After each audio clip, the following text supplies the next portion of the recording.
The Association of Kenya Insurers, William Kiama is the general manager, is the manager in charge of general insurance business at the Association of Kenya Insurers. William, good morning. Good morning. Good morning, viewers. Karibu sana. Thank you very much for joining us today.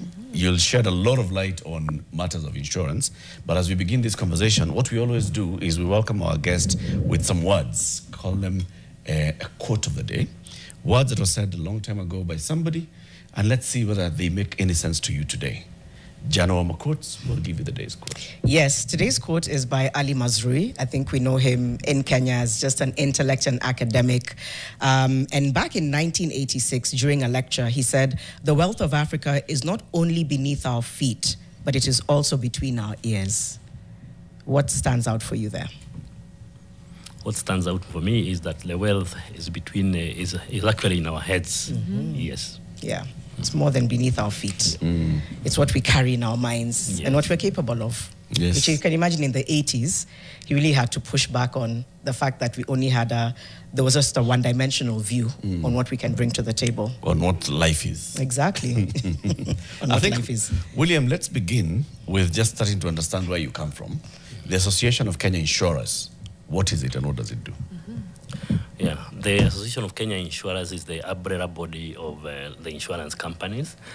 So the insurance companies are our members, and we stand in to look at what issues are affecting the insurance and how do we agitate for regulation, how do we make sure that the members are getting the right service, how do we make sure that members of the public are also getting the services that we promise to give. Remember, insurance is a promise to give a service. So we also look at whether the members of the public are getting the service that the companies have promised. So in a nutshell, it is an association of the umbrella body of the insurance. All insurance companies in Kenya are the members of the association.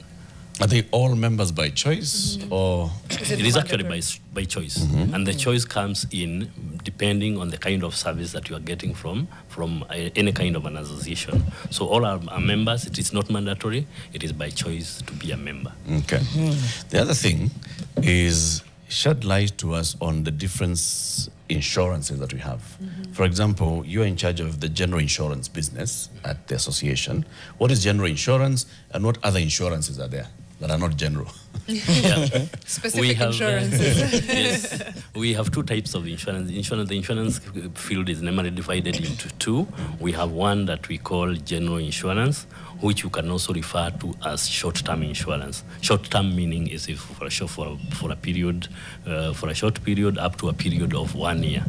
Then we also have what we call the long-term insurance, or what you would refer to as life insurance.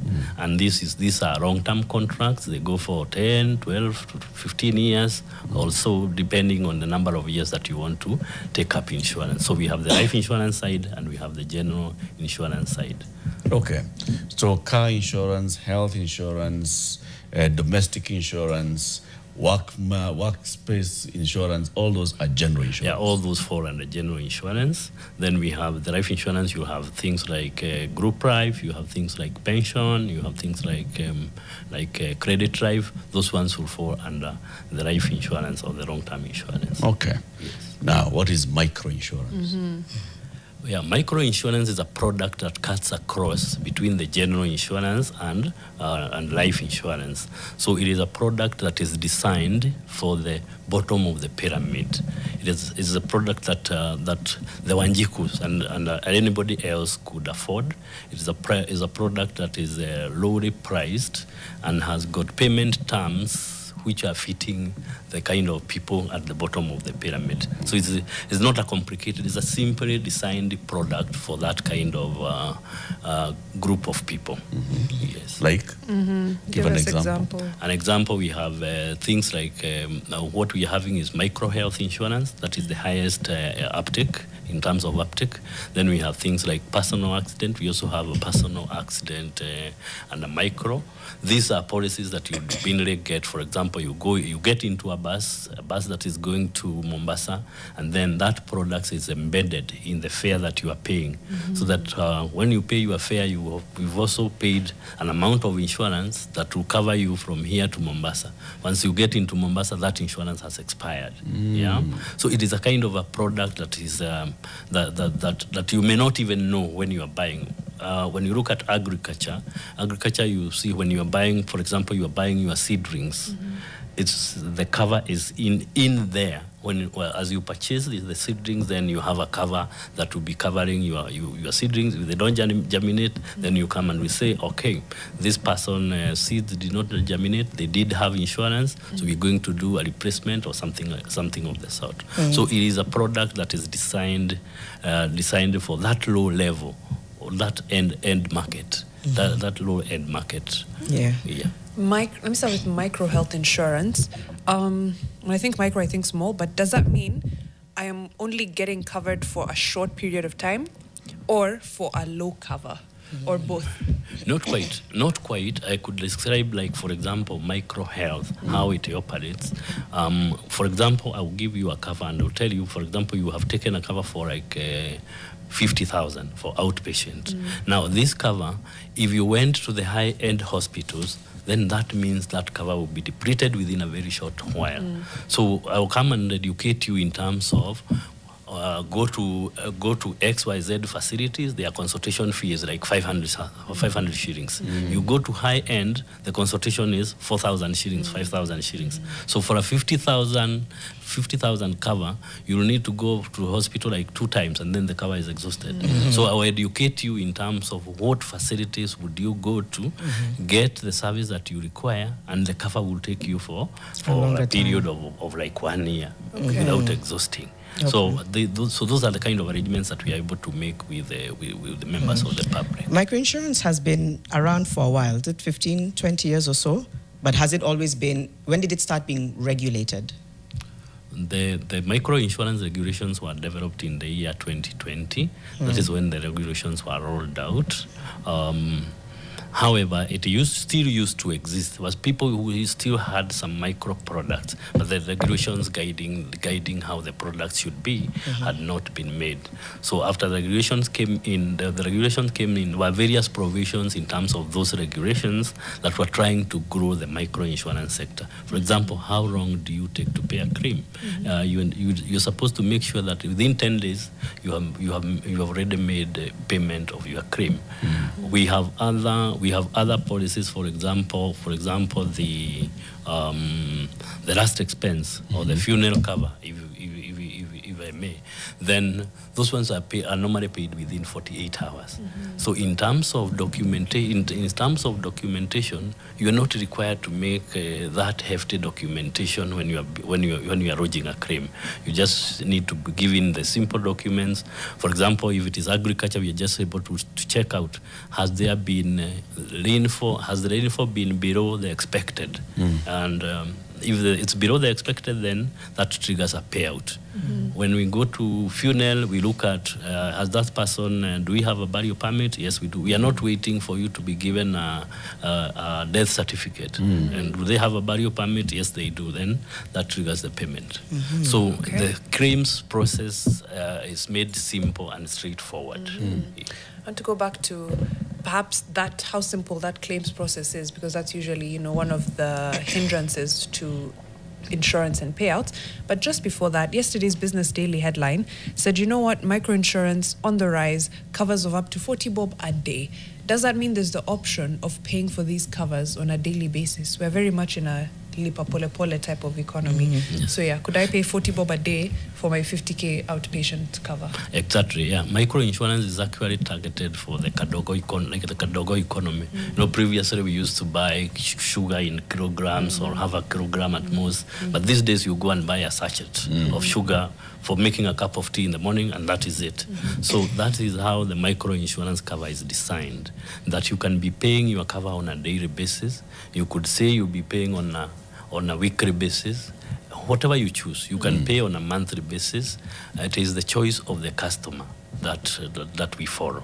So that daily basis is that then the premium, the maximum premium that is regulated is a maximum of 40 shillings. You are not supposed to charge more than 40 shillings a day for a micro insurance. That means in a year, somebody is not supposed to pay more than 15,000. The cover should be around 15,000 for an annual cover, and nothing more than that. So that is the micro product we are talking about. And there's also a cap to the policy amount.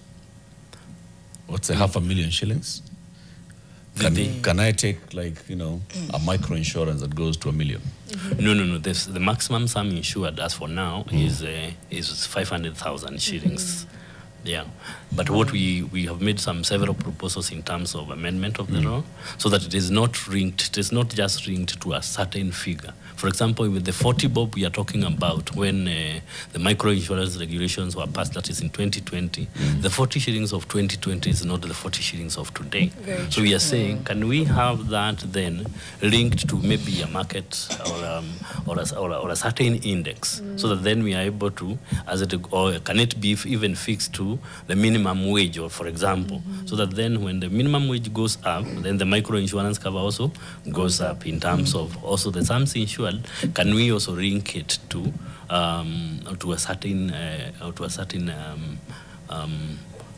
index, so that then when the index goes up, then the sums insured also go up. But you're not supposed to have a cover of more than 500,000 for as a micro insurance product. Okay. Any other regulations we should know? I like the idea of, all of this sounds very friendly. Paying claims in 10 days. If it's a funeral, in a last expense, it's out in 48 hours. That means also your maximum premium can be 40 bob a day, maximum sum insured 500,000. Any other regulations we should know for microinsurance specifically? Yes. There are several provisions in those regulations. For example, when your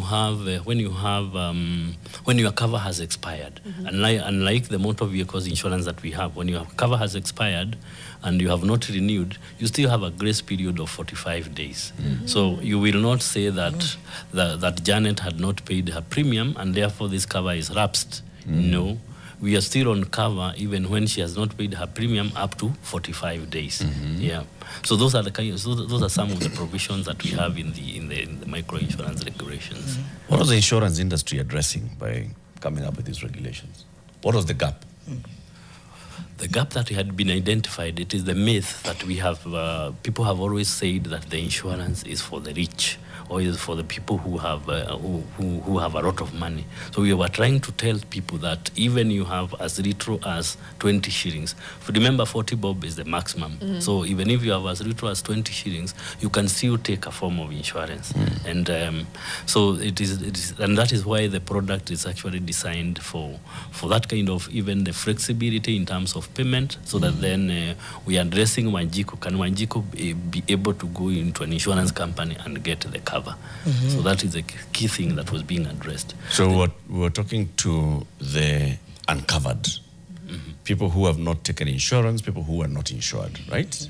So 5 years down the road, since the regulations came into effect in 2020, did they come into effect immediately? Or did they begin like in 2021? They came into effect in 2020. The development started a while ago. Okay. Yes. So 5 years later, what can you say in terms of the numbers of people who were previously never on insurance, who are now in insurance?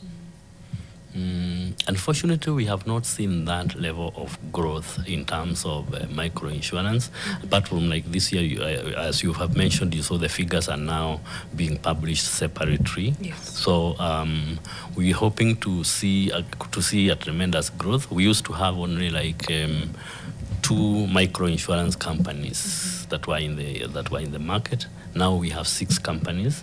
You know, the micro insurance companies are supposed to be licensed separately, not the ordinary insurance companies. So even the ordinary insurance companies, if they want to start doing micro, then they have to register a separate entity.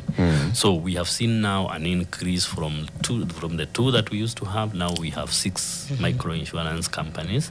So we are expecting by the close of the year, we are expecting maybe there's going to be even more licensed, and we are also expecting to have see a growth in that sector. From 2020, we have not seen that growth as we would have expected. And what would you attribute that to? Yeah. One is the regulation that could a bit of some hindrance in terms of growth in that area. We've already engaged the Insurance Regulatory Authority, requesting them, look, can you change some of these regulations that we have here? For example, if I am to register a different company, that will tie in, I'm supposed to have a capital of 50 million. So that will tie me in some other capital that I should be using elsewhere. And I already have a general insurance company which I have invested 600 million in terms of capital. So if you ask me to put in another capital, so we've requested the regulator to look at, can you allow us to start doing micro insurance, even with this general insurance license. Then after we see whether that company is able to do microinsurance, then after it reaches a certain threshold, then you now ask them, can you open another company? So there's several proposals that we have put forward in terms of changes in the regulation, and the regulator is considering that. We also have gaps in terms of distribution. We've also seen the distribution. These products cannot be distributed using the ordinary methods of distribution. For example, you know the current methods that we have. We have insurance agents, we have insurance brokers. Those people will not be able to distribute those products. And the reason being, if, for example, I'm paying 100 shillings, the maximum payout that you are allowed to pay under the regulations is 15%.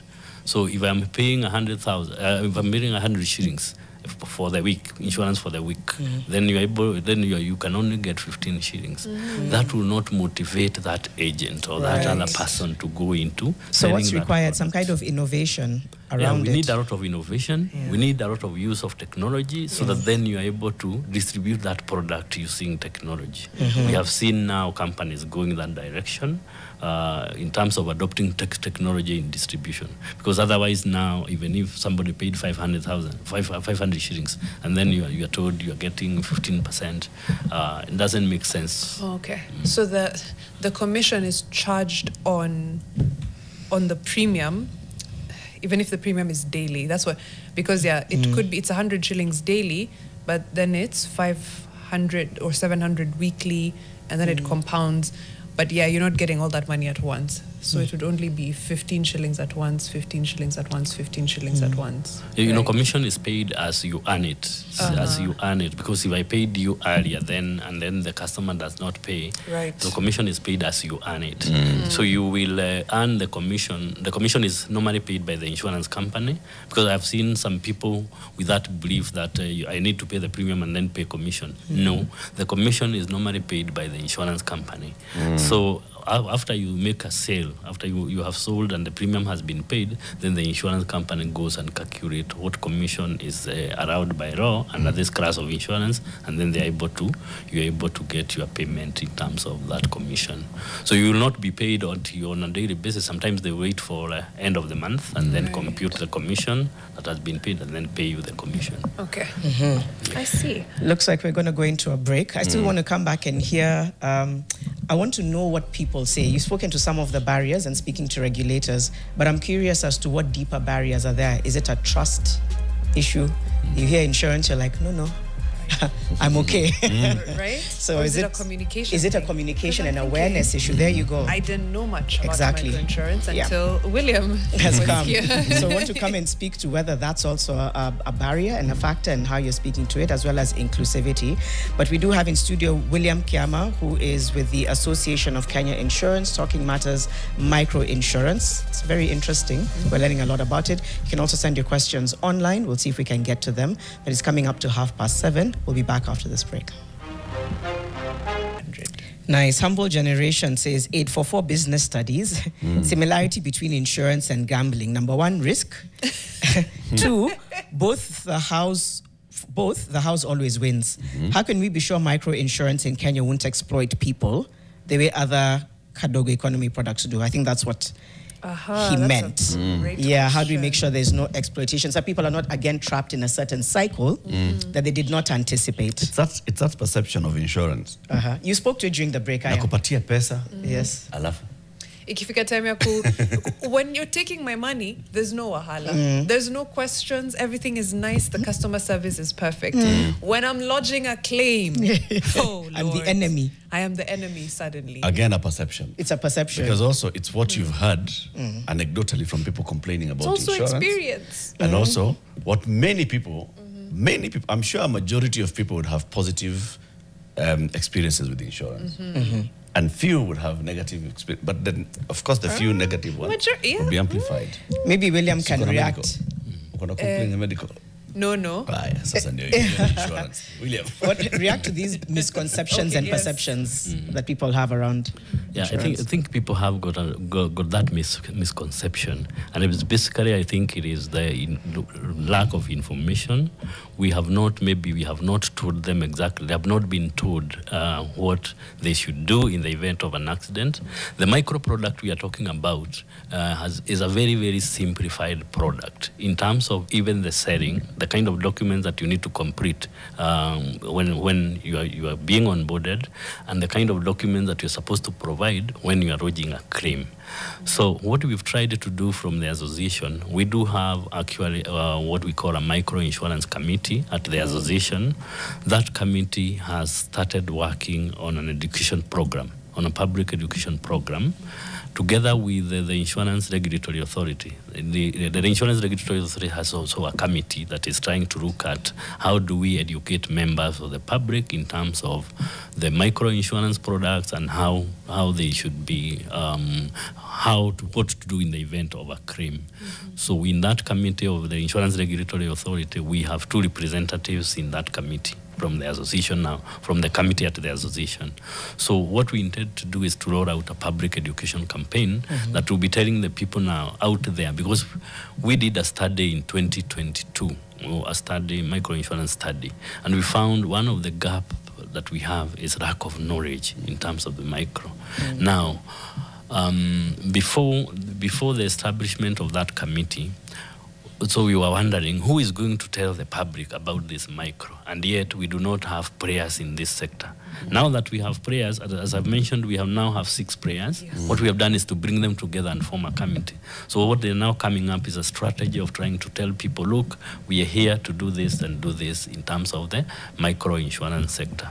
So that gap of knowledge was established in that study, and that is what now the committee is trying to address in terms of trying to come up with an education program for members of the public. Yeah, I'm thinking now inclusivity beyond affordability. Some people have unique needs. Let's look at women, for example, and I want to ask 2 questions. One is, just factoring in the unique needs. I'm thinking maternal health, that's a unique need for women. Climate risks, which affect agriculture and produce. So how do you tie in the inclusivity factor to also reach women, for example, to be able to still have micro insurance? Yeah, if you look at how the products are structured, the products are structured depending on the needs. Somebody mentioned and said that today's customer is actually a dictator. So what the customer dictates, that is exactly what they are getting. If you look at the micro insurance that we used to sell, for example, in health, it didn't have that cover. It didn't have that cover for maternity. It didn't have those provisions. It was a very, very simple product. But now, if you look at the micro health products that we have, they even include some amount for maternity. So it is actually what the customer dictates. That is what they should be able to get. And those products are just supposed to be tweaked to the need of that customer. Someone asked about some of the exploitation in the Kadogo economy, which is usually, we see it all the time with either very high interest rates if it's loans. Then usually, like you said, it's when you're buying half a kg of sugar versus the sachet or that kawan food, it's much costlier actually. So is that the same for microinsurance? Well, I wouldn't say it is exactly the same, but you of course you would expect in the normal dealings, anybody who is paying, for example, paying the full premium for 1 year, you'd expect them to get some slight discount, and that happens elsewhere or everywhere because you look at the time value of money. When I have the money today, it's better to have money now than tomorrow. So if I got the money today, and the person getting the money tomorrow, we are not on the same table. So you would expect something higher in terms of some discount in terms of the somebody who is paying for an annual cover as opposed to the person who is paying daily. And that's basically because of the time value of money. Yeah. I've gotten a message here from Peter from Kiserian who's saying, I'd like to know from your guest, when is the maturity of Lipa Pole Pole?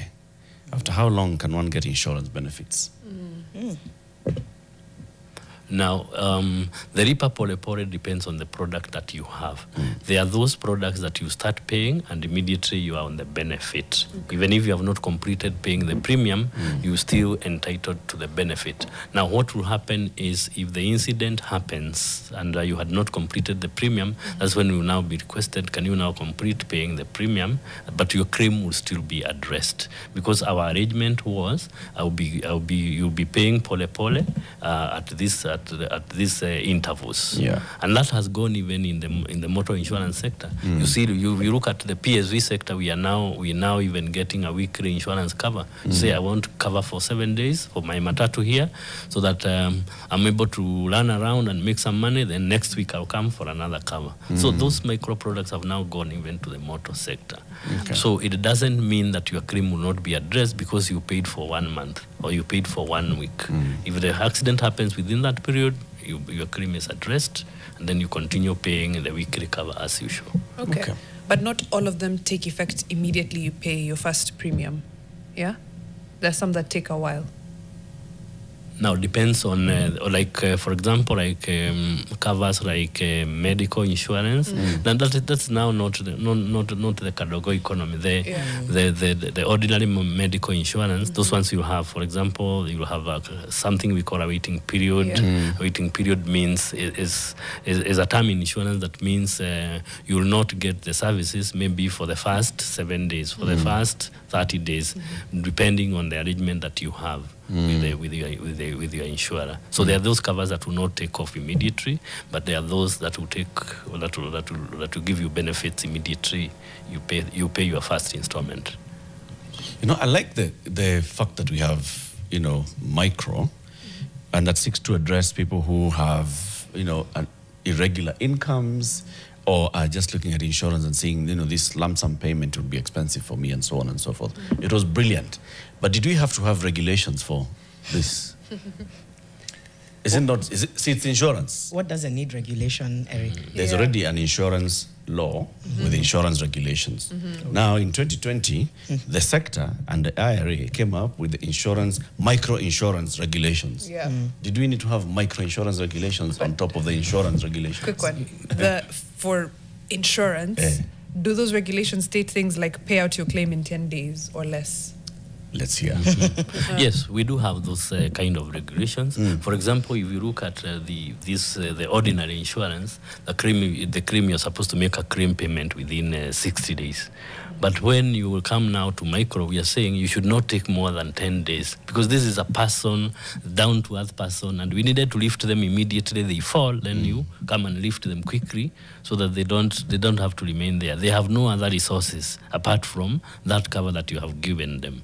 A company, for example, like the Nation Media, if something was to happen, they have some resources that they can deploy.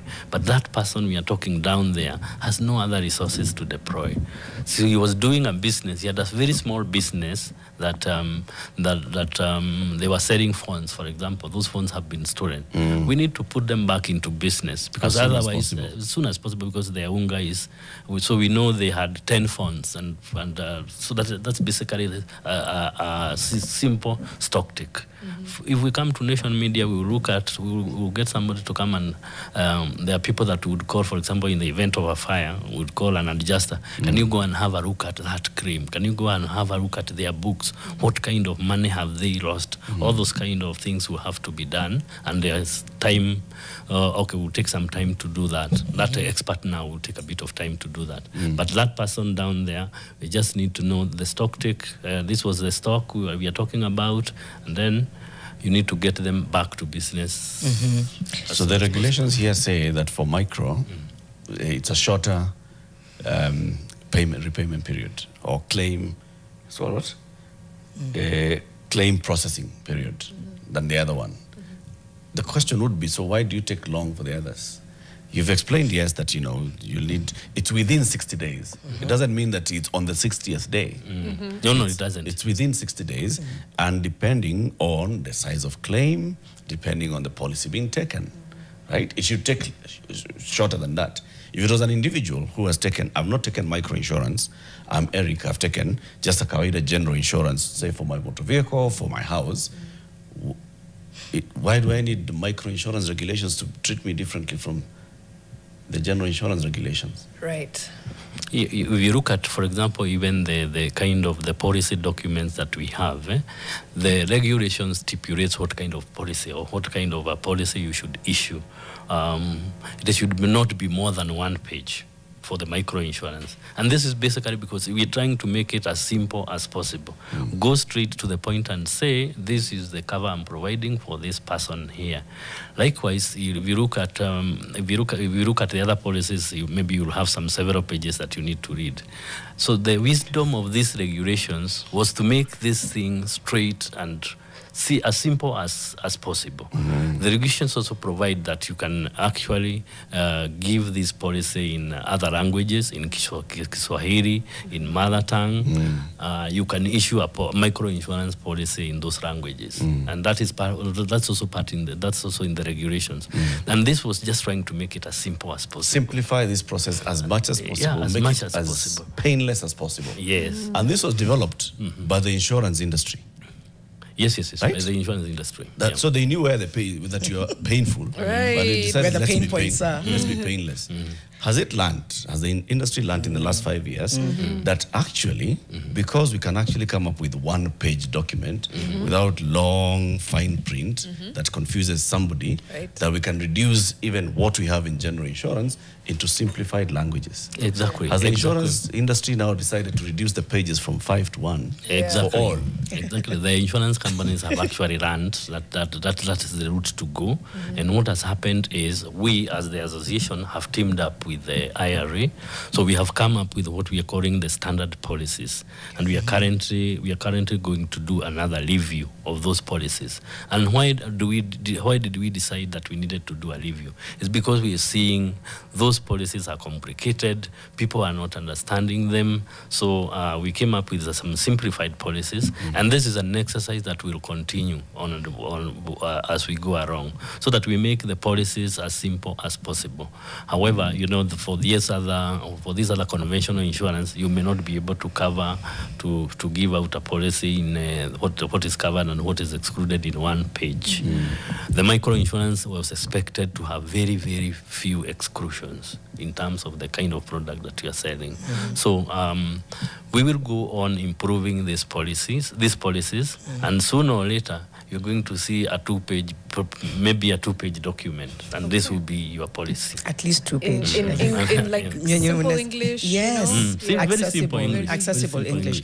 I'm still wondering how insurance catches up with risk. I'm thinking about climate. I'm going back to that. It'll keep changing. It'll keep hitting farmers differently. The shocks will be different. They'll evolve. So generally for insurance, and maybe you can speak to microinsurance, how then do you intend to keep up with the risk, because they'll evolve and change? Or sometimes can it just be very stubborn that this is the threshold within which we can insure? Or is there an openness to say we have to diversify going with the risks that people are facing? Yeah, that is exactly what is happening. There's a lot of support from the government in terms of agricultural risk insurance. The government is giving is paying some premium for farmers in various sectors. And what they have done is to map out the regions that are normally very affected by, let's say it is drought, let's say it's they pick some areas and then they say we're going to provide some support to the customers. They've also we also had the livestock insurance that was also being supported by the government. So what they do is to map out an area and we say if, for example, this area we have rainfall up to some certain millimeters, then that will trigger a payout, and then all those people in that region will be paid. So we're following very closely in terms of the changes in the environment and changes in climate, and then adopting the policies towards those changes in the climate. That's that. What about even in informal sector? Basically, is it still the flexibility that will be felt? Because a lot of sectors are changing and evolving, needs are changing and evolving. Are you also trying to map and see how to make sure that people are covered, regardless of whether it was mainstay for a short time, but then it keeps evolving? Informal sector, farmers, women, those are the ones I'm thinking about. Is the mapping also going on for those groups? Yeah, exactly. It's going on. It's going on even on those lines. And the good thing with microinsurance products is that you are allowed even to change. You are even allowed to change terms midway in terms of when something happens. You are able to say, no, I want to increase my cover from this to that. So you are able to adapt the cover to the changes that are happening. Oh, that's helpful to know. Yeah. It's very, I think we need to push this really loudly because it fixes, our insurance penetration being at 3% as of last known statistics it's dismal. But if we push this, I think we really could get those numbers. I know the other fear now is default, especially when premiums are not paid in a lump sum. And I see Charlie, his name is Charlie, asking the same question on X. He's saying, basically, high default rates are a red flag, proof that the current microfinancing or whatever model is not working for the people it's meant to serve. Okay, so what are the default rates actually as far as paying premiums are concerned, given that it's a daily, weekly, monthly, quarterly thing, not a lump sum? No, sometimes you would expect people to go without payment. Maybe you see them not paying for some few days and then they come back and all that. But you wouldn't say that the default rate is high for now. And basically that can also be associated with the uptake is not also that high. But we expect, as I mentioned, we expect to see some growth in that sector. But you wouldn't say that there is a high default rate. And because the payment methods, you are also allowed to change the payment method. I had said I will be paying weekly. I'm allowed to say no, I will not be paying weekly because my funds are not coming through. I will now start paying at the end of the month. And that is allowed. Those are things that are allowed under the micro insurance arrangement. Or I can say, since 100 bob is too much, I want to be paying 20 shillings per day. And then you can go to that kind of an arrangement midway.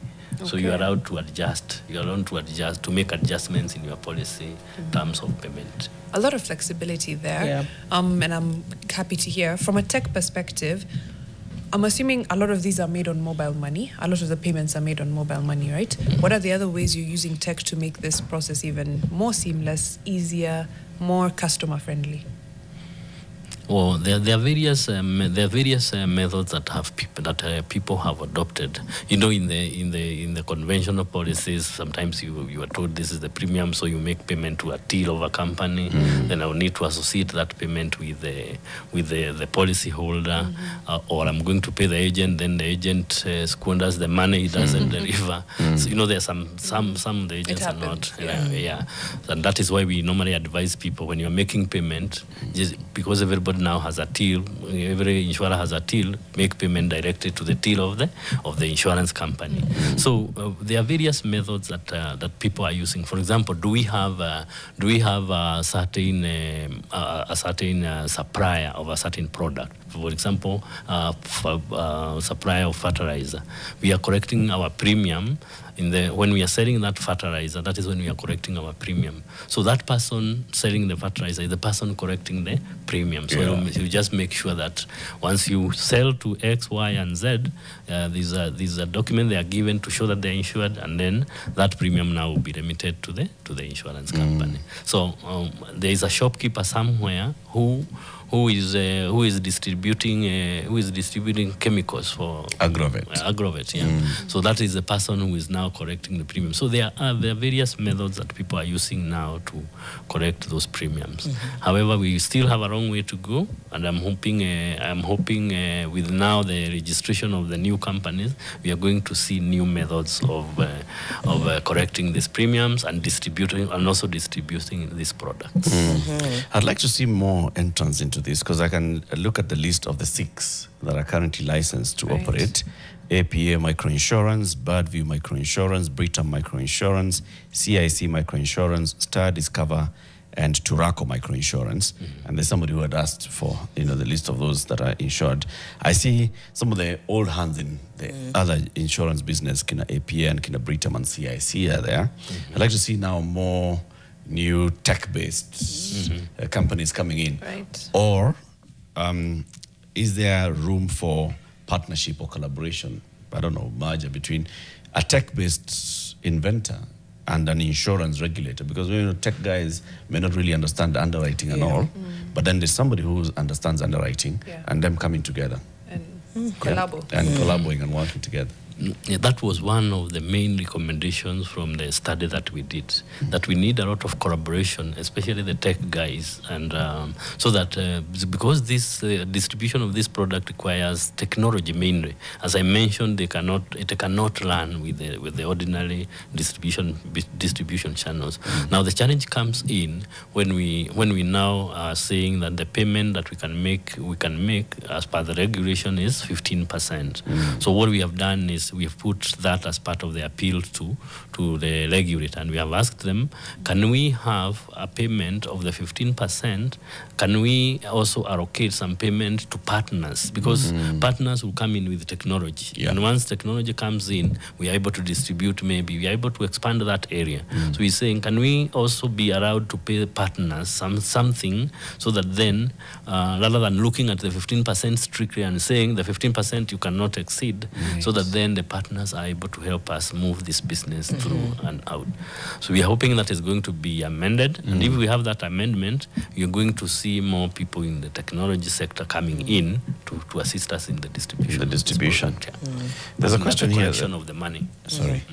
A question that could be related to micro, but also to general insurance. This person asks, what happens when an insurance company goes under and the court has awarded you compensation? Yeah, what happens when a company goes under? We have what we call Policyholders Protection Fund. That is a fund that was established by the government, because after seeing that sometimes we have companies going down, then members of the public are exposed. So the government said, look, we need to have a fund, just like we have a Depositors Protection Fund with the central bank, that if a bank goes down, then the depositors are able to recover their money. So the insurance fraternity is also able to recover their money from the Policyholders Protection Fund. But it's after some time, and it's not necessarily the full amount that the sum insured, right? It's a cap. Yeah, there's a cap in terms of the amount that you... The Deposit Protection Fund does not give you what you will call a 10 billion. Shika 10 billion.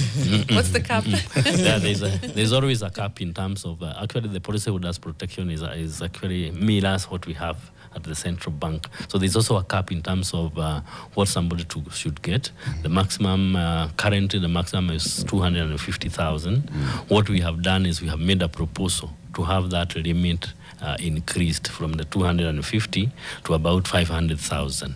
Because, you know, when the act came into being, the 250,000 was quite a good sum of money. But now when you look at this currently 250,000 is a bit little. So what we have done is to do a proposal to have that limit increased to at least 500,000 shillings. Thank you. Thank you for breaking that down. Yeah, to the points you've made, I think this sounds encouraging. Almost sounds like the uptake should be a bit better. Yeah. But maybe it's an awareness, understanding the nooks and crannies. Agreed.